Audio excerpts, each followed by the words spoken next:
Hello students. In this video today, let us start with the new topic, energy stored in a capacitor. Very simple and a very important topic. Students, इस topic में आप जो कुछ भी पढ़ोगे इसका similar application आगे magnetism का जो चैप्टर हम स्टडी करने वाले हैं उसमें भी आएगा. इसलिए बच्चों ये टॉपिक को अच्छे से समझो, ध्यान दो और बहुत इजी टॉपिक है. आपको इसको समझने में जरा भी परेशानी नहीं होगी. You will find it very easy. लेकिन ये टॉपिक शुरू करने से पहले मैं कुछ छोटी छोटी बातें एक बार आपसे रिवाइज कर देना चाहता हूँ. I always prefer to revise the necessary concepts in every topic. So here also let us revise some necessary concepts. There are 6 things I want you to understand. The first thing I want you to remember, what is the definition of a capacitor? Students, what is the definition of a capacitor? देखो बच्चों, जब मैं आपके साथ कुछ इस तरह से वीडियो में रिवीजन करता हूँ तो बहुत अच्छा होगा अगर आप वीडियो को पॉज करके अपने आप मेरे पूछे हुए सवालों के जवाब ढूंढने की कोशिश करो. आपको थोड़ा समय लग जाएगा, it may take some time, but you will develop confidence, you will learn things better. So yes, what is the definition of a capacitor? Very simple. A capacitor is a system of two conductors having equal and opposite charges. मैं सारा detail नहीं लिखूंगा, आपको एक बार देख लेना चाहिए text book में. तो सबसे पहली बात तो आपको कैपेसिटर का मीनिंग मालूम होना चाहिए. Capacitor is a system of two conductors having equal and opposite charges. This is one thing. Second thing I want you to remember always, that a positive conductor is always at a higher potential. ऐसा हमने एक notation बना दिया है. हम positive conductor को हमेशा higher potential consider करते हैं and negative conductor is always considered as a lower potential. This is second thing you all must understand. Third thing that I want you to understand, ये सारी बातें जो मैं revise कर रहा हूं इस टॉपिक को, energy stored in a capacitor, इस टॉपिक को समझने में आपको काम आएगी, इसलिए मैं रिवाइज कर रहा हूं. अब तीसरी बात जो आपको पता होनी चाहिए कि positive charge always moves from a higher potential. Positive charge always moves from a higher potential to a lower potential. Well, potential कितनी बार बोल दिया. पोटेंशियल का डेफिनेशन पता है क्या? What is potential? Potential is the work done per unit charge denoted by V. अब देखो बच्चों, अगर work done per unit charge V है तो चार्ज अगर Q होगा तो वर्क डन कितना होगा? V multiplied bye Q. Unit charge का वर्क डन V तो Q चार्ज का work done V multiplied bye Q. कभी कभी प्रॉब्लम्स को या डेरिवेशंस को लिखते समय अगर हम छोटा सा वर्क डन कंसीडर करते हैं, इंफिनिटी से मिली वेरी स्मॉल, तो you write like this, delta W is equal to V multiplied by delta Q. ये नोटेशन भी हमको काम आने वाला है.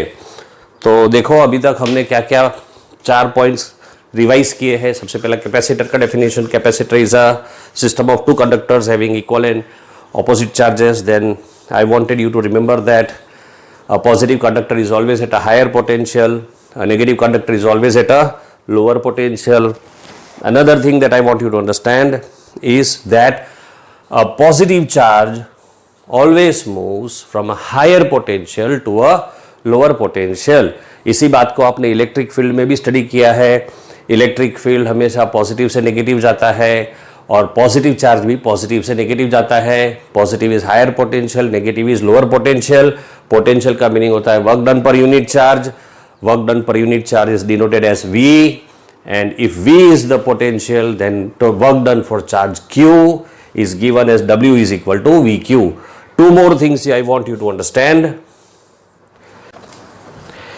We are going to have a mathematical derivation in this topic, and for that derivation we have to apply integration.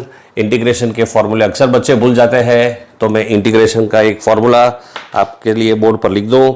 Integration का ये formula लिखता हूं, जरा याद रखना, आपको पता भी होगा. Integral of x raise to n dx is x raise to n plus 1 upon n plus 1. यानी कि अगर मुझे x का इंटीग्रल करना है, ये छोटा सा एक एग्जाम्पल है, तो x मतलब x रेज टू 1 होता है, तो इसका इंटीग्रल होगा x raise to 1 plus 1 upon 1 plus 1, यानी कि x स्क्वायर बाई 2. ये याद रखना, ऐसा एक एप्लीकेशन आने वाला है. This is the fifth thing I want you to understand, and the last thing I want you to understand is volume is equal to area of base multiplied by height. Short में अलग अलग concepts में आप इसको अलग अलग तरीके से लिखते हो. फिजिक्स में अक्सर a इंटू एच और a इंटू डी और a इंटू एल, ये अलग अलग नोटेशंस है. आपने अभी तक फिजिक्स में कई बार ये पढ़ा होगा, तो ये सारी बेसिक चीजें थी. चलो अब हम हमारे मेन टॉपिक पर आगे बढ़ते हैं. चलो बच्चों, अभी हम स्टार्ट करते हैं, देखते हैं कि कैपेसिटर के अंदर एनर्जी कितनी स्टोर होती है. उसका एक मैथमेटिकल डेरिवेटिव अपने को स्टडी करना है, समझना है. अब बच्चों देखो, हमने स्टडी किया है कि capacitors are of different types. You can have parallel plate capacitor, you can have cylindrical capacitors, you can have spherical capacitors. हम अपना डेरिवेशन जो है वो पैरेलल प्लेट कैपेसिटर को लेकर कंसिडर करेंगे.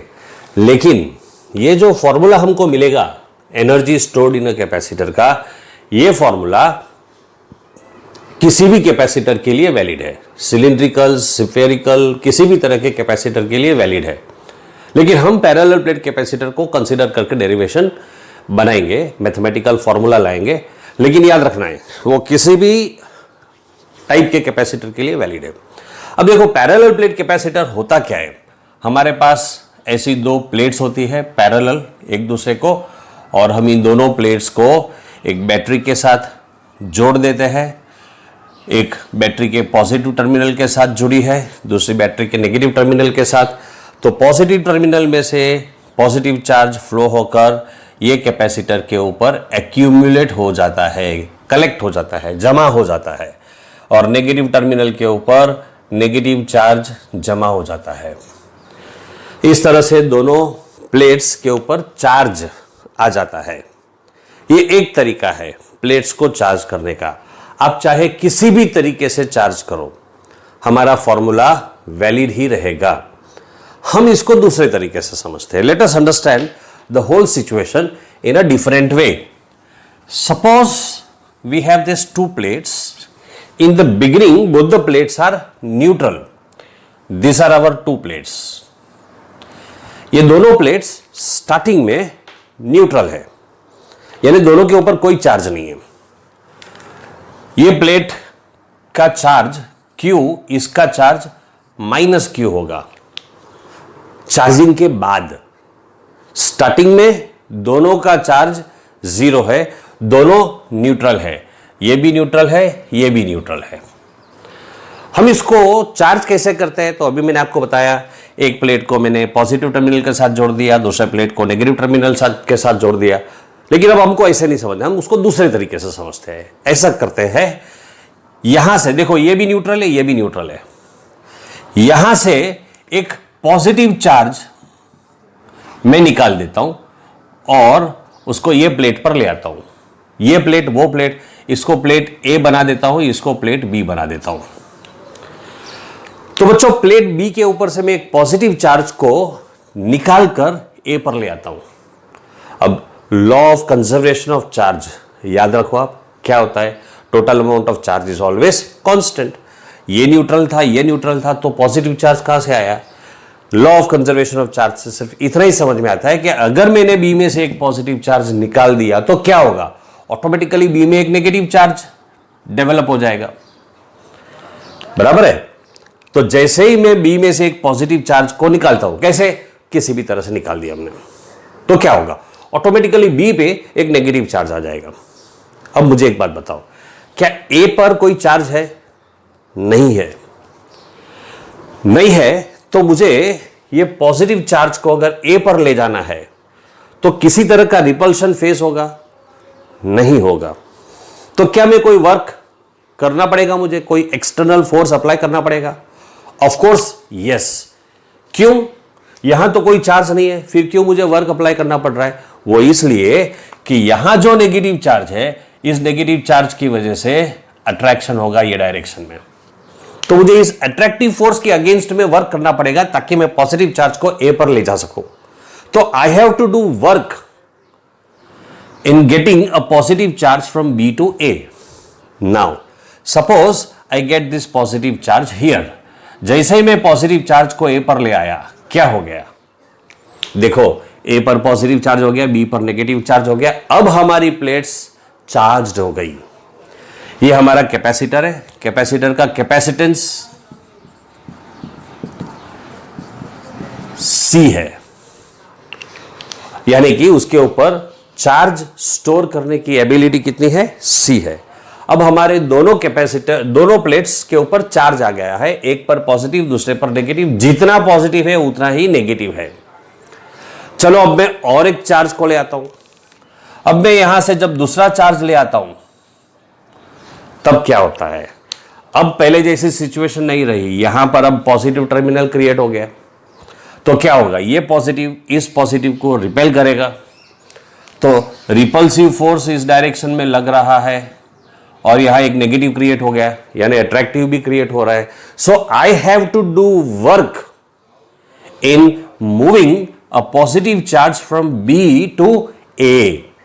वेल, मैंने वर्क किया और मैं किसी तरह से फोर्स लगाकर ये चार्ज को यहां भी लेकर आ गया। अब मेरे पास दो चार्ज हो गए। पहले एक चार्ज था, अब दो चार्ज हो गए। स्टूडेंट्स, मुझे एक बात बताओ, पहले जब मैं एक चार्ज लेकर आया था तब मैंने वर्क किया था, फिर दूसरा चार्ज लेकर आया तब मैंने वर्क किया। वर्क कब ज्यादा होगा? When will be the work done greater? Obviously when I am bringing the second charge. Similarly now I am getting a third charge, so here 3 positive and 3 negative charges. Work done will be still greater. I am getting the next charge, work done will be still greater. So धीरे धीरे work done बढ़ता जाएगा। अब और एक बात होती है, हमारा जो प्लेट A है वो पॉजिटिवली चार्ज हो गया, सो plate A is at a higher potential and plate B is at a lower potential.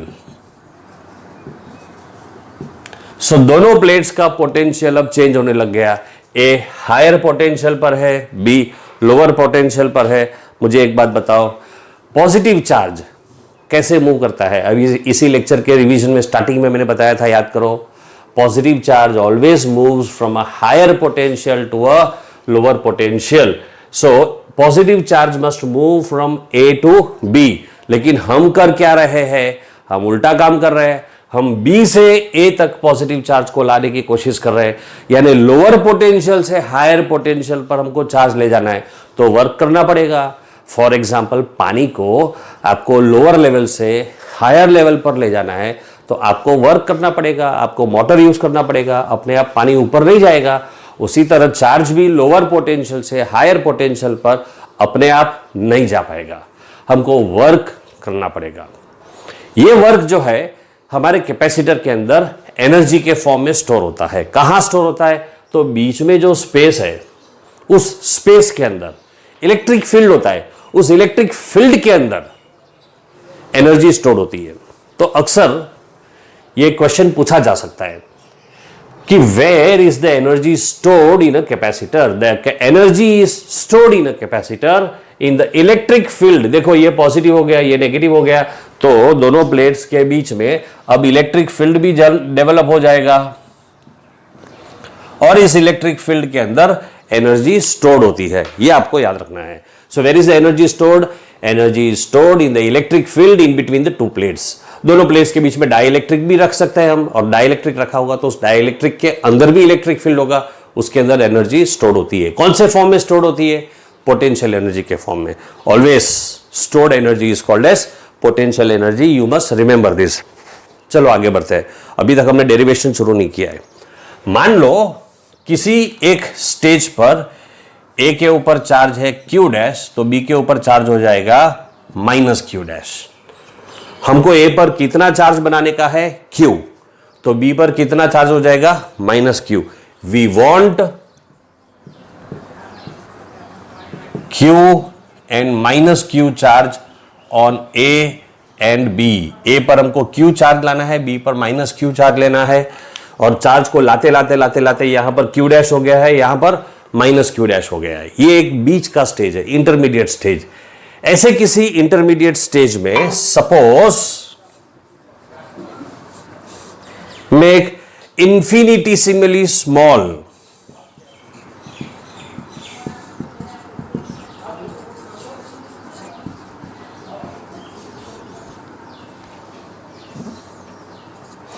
infinitesimally small charge B पर से A पर लेकर आता हूं।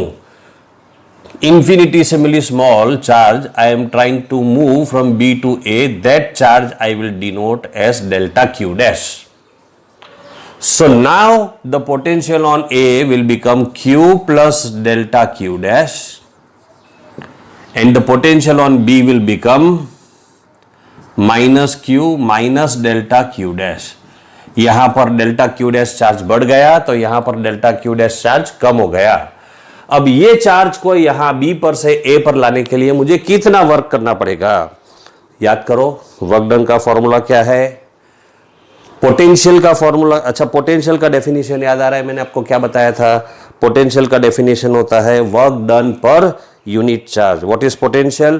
Potential is the work done per unit charge.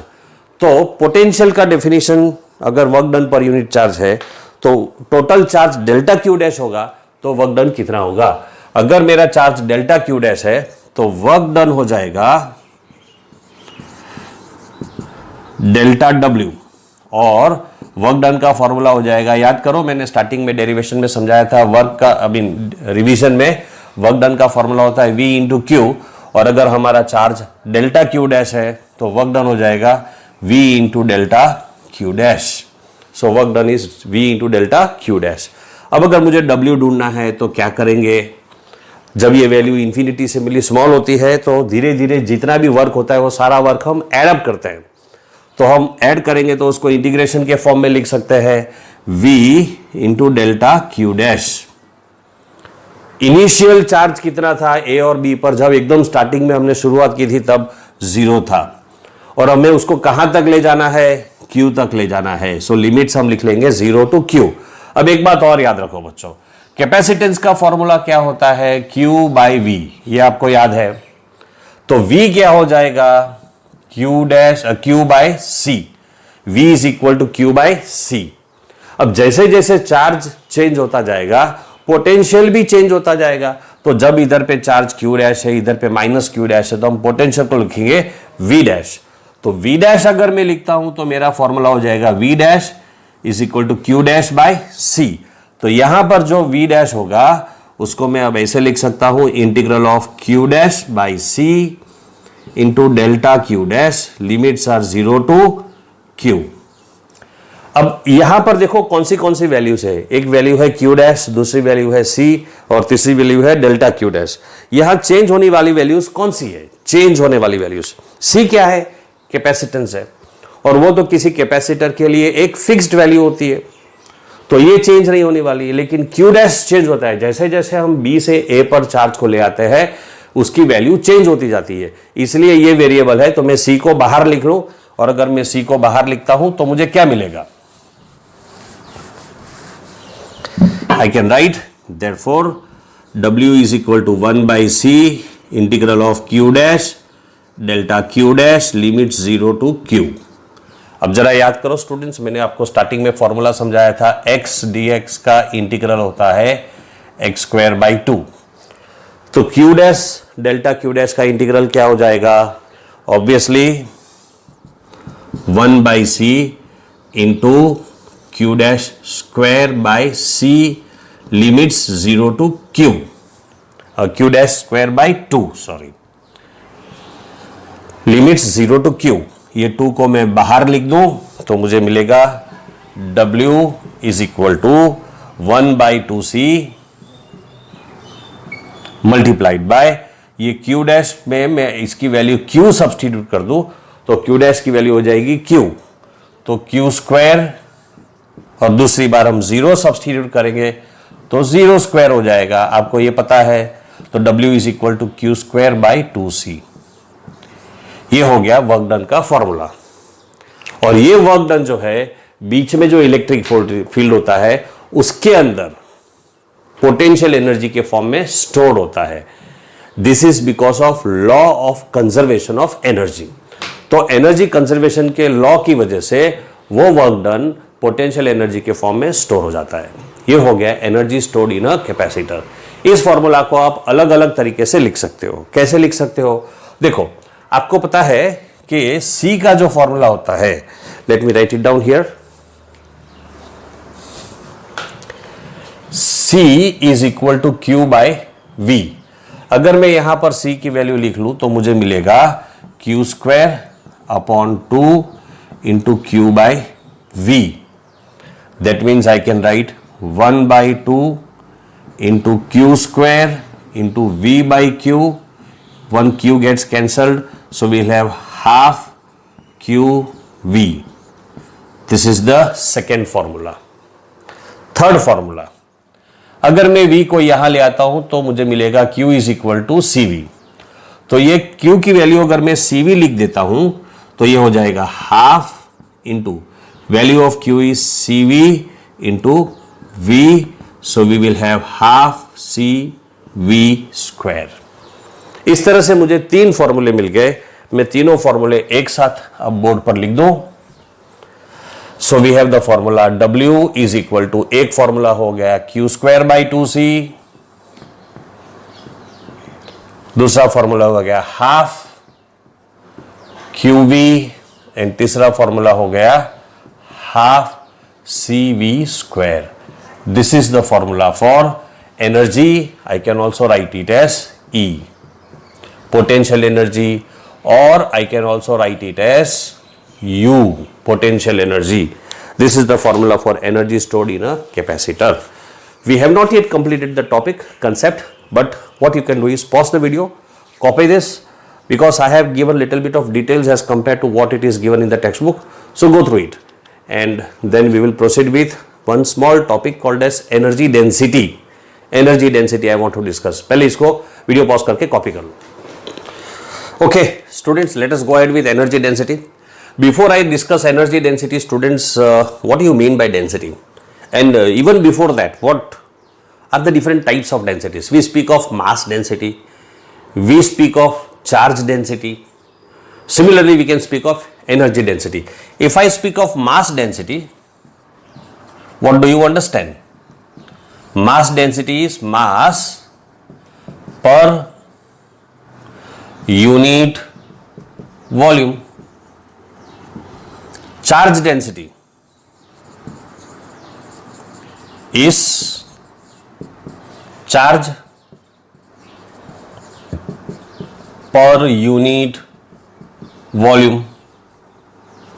Similarly, energy density, energy density is energy per unit volume.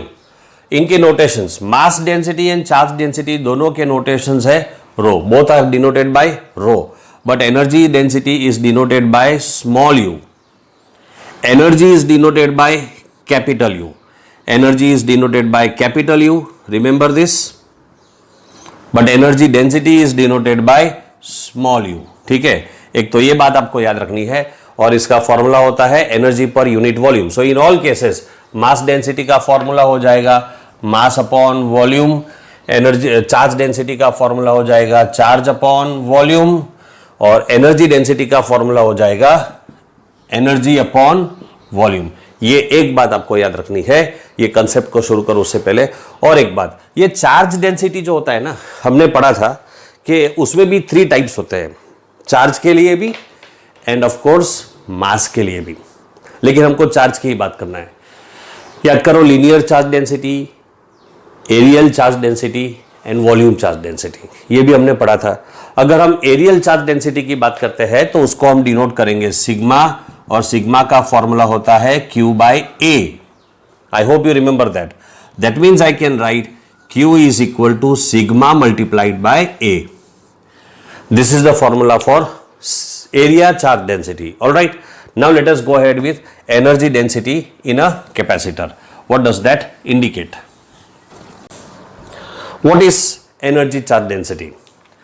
सबसे पहले तो energy का फॉर्मूला क्या है? Energy is equal to Q square by 2C। अभी हमने फॉर्मूला डिराइव किया था, और जैसे अभी हमने देखा था Q का फॉर्मूला है सिग्मा मल्टीप्लाइड बाई A। अभी मैंने थोड़ी देर पहले ही आपको एक्सप्लेन किया था, sigma is the area charge density या सरफेस चार्ज डेंसिटी।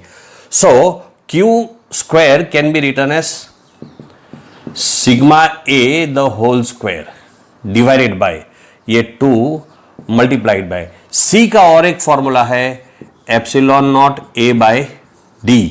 ये हमने पहले पैरेलल प्लेट कैपेसिटर वाले वीडियो में ये फॉर्मूला डिराइव किया था। So for the formula of C I will write epsilon naught A by D। Let us simplify this. What do we get? ये D जो है न्यूमरेटर में चला जाएगा, so you will have in the numerator sigma square A square D upon 2 epsilon naught A। This is the formula for total energy. मैंने capital U लिखा है। What does capital U denote students? Capital U is total energy. Okay, so now I will have U is equal to sigma square A square D। अच्छा, एक काम करेंगे, हम A को cancel कर देंगे तो सिर्फ A बच गया upon 2 epsilon not.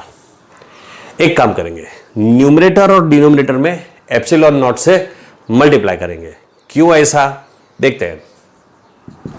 So now I can write this formula as half, ये 2 लिख दिया मैंने, sigma square upon epsilon naught square multiplied by epsilon. ये स्टेप समझ में आया आपको?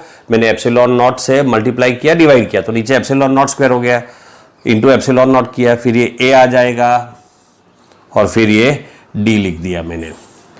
अब स्टूडेंट्स याद करो, ये जो epsilon naught square by sigma square by epsilon naught square है वो इलेक्ट्रिक फील्ड का फॉर्मूला है। याद करो, electric field between the plates of a capacitor, इसका फॉर्मूला मैंने फिर से पैरेलल प्लेट कैपेसिटर के वीडियो में एक्सप्लेन किया था।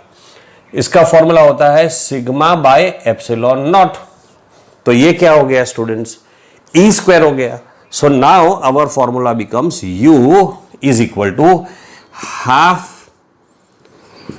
E square multiplied by epsilon naught multiplied by A into D is volume. So this is the formula for total energy. So energy density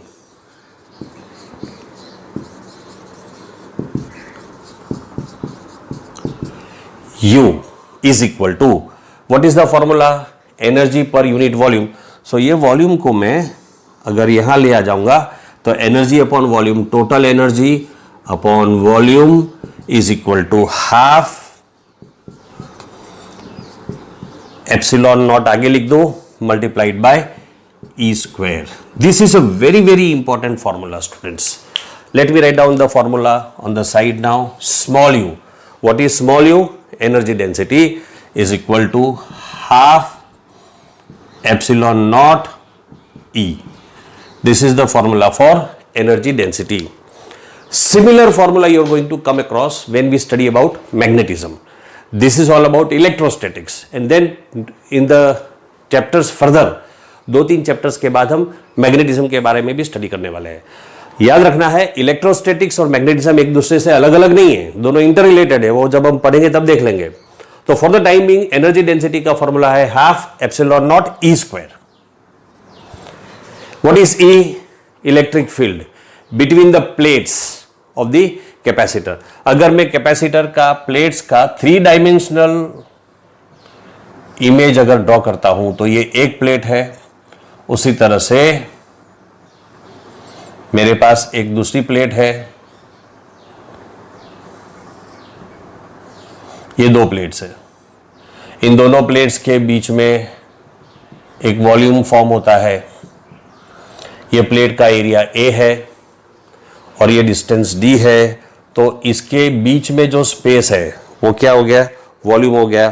और उस वॉल्यूम के अंदर इलेक्ट्रिक फील्ड होता है और उस इलेक्ट्रिक फील्ड का वैल्यू E, तो एनर्जी डेंसिटी हो गया half epsilon not E square. ये जो E है उसके अंदर एनर्जी स्टोर होती है, ऐसा हम इस फॉर्मूला से समझ सकते हैं। ये सारे डेरिवेशंस जो है हमने पैरेलल प्लेट कैपेसिटर को लेकर किए हैं, लेकिन वो spherical capacitors and cylindrical capacitors के लिए भी वैलिड होते हैं। That is all about energy stored in a capacitor. That finishes the topic. In the next video, we will proceed with example 2.10. See you in the next video.